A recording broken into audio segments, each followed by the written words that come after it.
আসসালামু আলাইকুম গাইস, আশা করি আপনারা সবাই ভালো আছেন। তো এই বিল্ডিং এর ভিডিও আপনাদের কাছে আমি এখন পর্যন্ত দেখাইতে পারি নাই। তো আসলে আমার গ্রেড বিম ঢালাইগুলো সাইজ আছে হচ্ছে 10-15। তো আসলে আমাদের কাজগুলো দেখতে পারতেছেন আপনারা, 10-15 গ্রেড বিম সাইজ। তো আসলেই কাজের কোয়ালিটিগুলো কেমন হচ্ছে,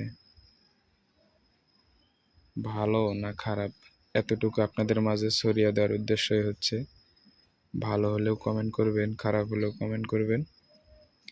আর অনেক বড় বড় মিস্ত্রি ভাই আছে, তারাও বলতে পারে যে বিমের নিচে গাঁথনি কেন।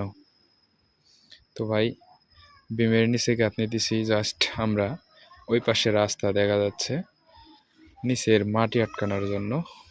আর আমাদের মূল গাঁথনি আছে বিমের উপরে, দেখতে পারতেছেন কলাম কত লম্বা, কলাম 11.5 ফিট আছে। তো ছাদ মাপ রাইখে বাদবাকিটুকু উপরে গেট বিমের উপরে গাঁথনি হবে।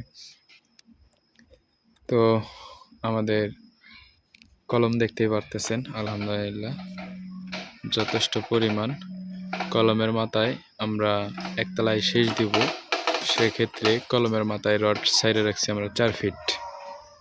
আসলে আমাদের কাজগুলো কেমন হচ্ছে, বারবার এক কথা বলতেছি আপনাদের মাঝে। মূল বিষয় হচ্ছে, অনেক ভাইরা আছে গেট বিম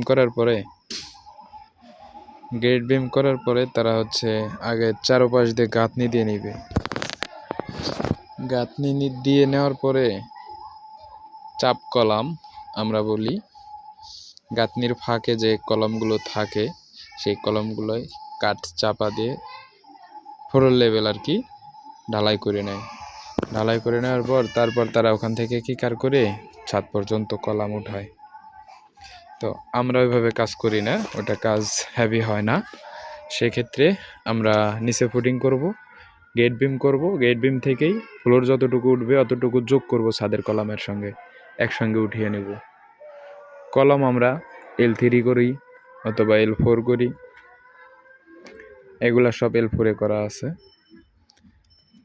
তো আসলেই কাজগুলো কেমন হচ্ছে, আপনাদের যদি ভালো লাগে থাকে লাইক কমেন্ট শেয়ার করে দিবেন। পরবর্তীতে ভিডিও দেখার জন্য আমাদের চ্যানেলটা সাবস্ক্রাইব করে রাখবেন। সবাই ভালো থাকবেন, সুস্থ থাকবেন। আসসালামু আলাইকুম।